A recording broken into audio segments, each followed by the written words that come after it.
Silahkan Pak Jokowi, teruskan langkah-langkah berbahaya Anda. Semoga Anda tidak terjungkal gara-gara 3 kejahatan yang Anda lakukan. Itu juga harus jelas biar rakyat clear melihatnya. Ini yang saya katakan bahwa penting bagi kita bercerita itu utuh. Jangan ambil sepenggal lalu rakyat kita manipulasi dengan data yang tidak komplit. Ini bentuk kegalauan dari beliau ya. Dan itu bentuk satu suudon ya. Terlalu berlebih-lebihan. Tujuan pokok musrah hanya satu, bahwa seolah-olah rakyat Indonesia menginginkan Jokowi diberi satu lagi tambahan periode kepresidenan. Pak Amin Rais ngomongnya kayak comberan, hari-hari maki orang, hari-hari menyebutkan tidak ada baiknya Jokowi, tidak ada baiknya pemerintah. Jadi itu tuduhan yang sangat berlebihan dan menakut-nakuti. Toh nanti yang memilih adalah rakyat. Apakah rakyat menginginkan? Litbang Kompas menunjukkan tingkat kepuasan publik terhadap Presiden Joko Widodo mengalami peningkatan. Itu sejak 3 bulan terakhir kinerja Presiden mengalami peningkatan dalam persepsi positif masyarakat. Ya itu bisa diteruskan siapapun nanti penggantinya. Tentu Presiden juga punya preferensi. Jokowi punya semua resources dalam bentuk dana, mesin birokrasi, sebagian media mainstream yang sudah jadi anjing penjaga istana. Jangan kekhawatirannya itu berlebih-lebihan, apalagi memunculkan hoax, fitnah, dan berburuk sangka. Apa yang paling rasional yang bisa kita pakai untuk menghitung peluang dan kemungkinan? Kalau yang paling rasional itu survei. Lembaga Survei Indonesia atau LSI merilis hasil survei yang menunjukkan kepuasan publik atas kinerja Presiden Joko Widodo. Dalam survei terbaru ini, tren kepuasan kinerja pemerintah Joko Widodo Ma'ruf Amin mengalami kenaikan di atas 70%. Ya dengan angka seperti itu, ya wajar meradang. Sebut langkah Jokowi bahaya, Amin Rais terbungkam dengan hasil kepuasan rakyat.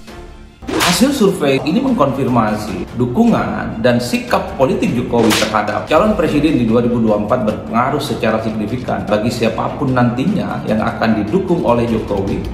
Maka Jokowi memang menjadi the most powerful guy yang ditakuti oleh hampir semua kalangan. Kalau kita mau berdebat, angka kalian mana? Ada nggak? Biar perdebatan kita fair. Jangan sampai kita kasih data, kalian kasih rasa. Bantahlah pernyataan rakyat itu dalam survei. Bang Zaki. Dan saya tahu saudara-saudara ingin menemukan capres dan cawapres yang benar dan tepat. Karena yang kita dengarkan adalah suara rakyat, bukan suara elit. Presiden juga pejabat politik. Apakah tidak boleh untuk menjamin apa yang sudah diletakkan sekarang ini akan bisa on the track terus-menerus? Rakyat Indonesia butuh pemimpin yang tepat, yang dekat dengan rakyat, yang paham hati rakyat, yang mau bekerja keras untuk rakyat.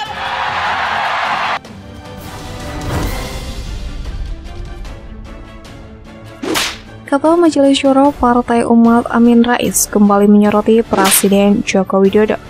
Penyakit hati yang dipelihara memang tidak akan pernah ketemu pada titik ketenangan batin. Ketua Majelis Syuro Partai Umat Amin Rais kembali mengungkit Presiden Jokowi yang menurutnya masih ngebet mempertahankan kekuasaannya untuk dilanjut di 3 periode selama yang selalu diputar Amin Rais. Hal ini disebut karena Presiden Jokowi hadir dan disangka mengumpulkan ribuan relawannya di Istora Senayan dengan dalih menggelar musyawarah rakyat untuk kepentingan 3 periode. Menurut Amin Rais, hal itu menjadi upaya untuk mempertahankan kekuasaan. Memang gejala-gejalanya sudah terlihat sejak tahun lalu menurutnya. Dimulai dari pernyataan Menko Maritim dan Investasi Luhut Binsar Panjaitan yang mengklaim bahwa ada 110 juta rakyat yang ingin Presiden Jokowi 3 periode. Berlanjut dari Kepala Desa yang bergabung dengan Abdelsi yang mengutarakan hal yang sama. Bagi Presiden Jokowi hal itu mudah saja karena ia mempunyai sumber daya dari birokrasi, intel dan juga uang dari para oligarki yang meneruskan kekuasaan 3 periode menurut Amin Rais. Tapi ada 3 kejahatan dari Pak Jokowi. Pertama, kejahatan melawan konstitusi karena pasal 7 Undang-Undang Dasar sudah menggarisbawahi presiden dan wakil presiden dapat dipilih kembali untuk 1 kali masa jabatan, kata Amin Rais. Kedua, kejahatan politik, penyalahgunaan kekuasaan untuk mencapai tujuan politiknya yang ilegal.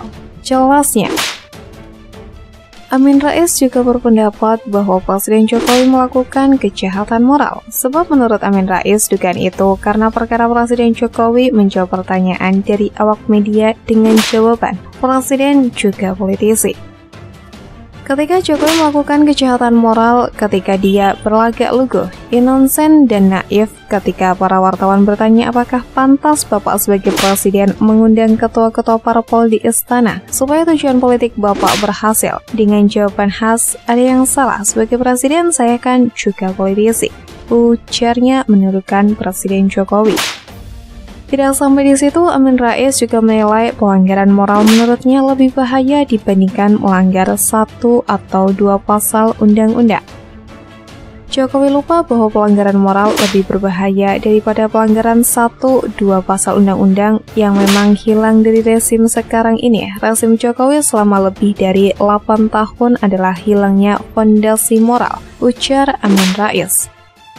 Padahal hanya dengan moralitas manusia bisa membedakan baik dan buruk, membedakan terpuji dan tercela, membedakan yang bermanfaat dan yang mudarat, adil dan zalim. Silahkan Pak Jokowi teruskan langkah-langkah berbahaya Anda. Semoga Anda tidak terjungkal gara-gara kejahatan yang Anda lakukan. Ini masukan buat Pak Jokowi, mudah-mudahan diterima.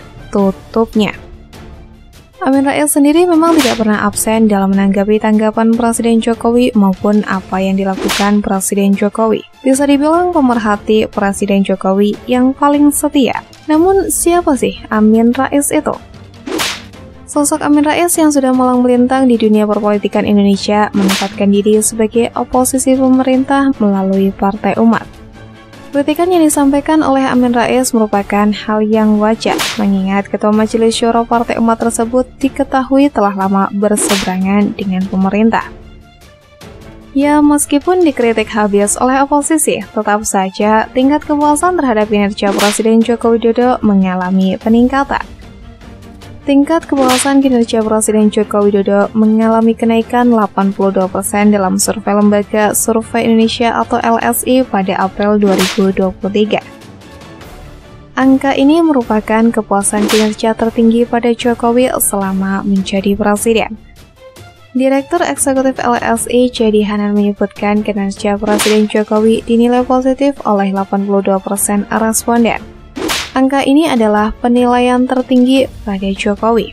Kinerja Presiden pada April 2023 dinilai positif oleh 82%, yang menilai negatif itu ada 17,5%. Jadi tampaknya ini dalam data LSI adalah capaian tertinggi kinerja Presiden Jokowi. Penilaian positif tertinggi kinerja Presiden dari masyarakat, kata Jayadi. Jadi menyebut penilaian terhadap kinerja Presiden Jokowi menguat selama 6 bulan terakhir. Angka bulan April ini, kata dia, memang cukup tinggi. Jayadi kemudian menjelaskan faktor menyebabkan penilaian terhadap kinerja Jokowi naik, salah satunya kondisi perekonomian yang baik.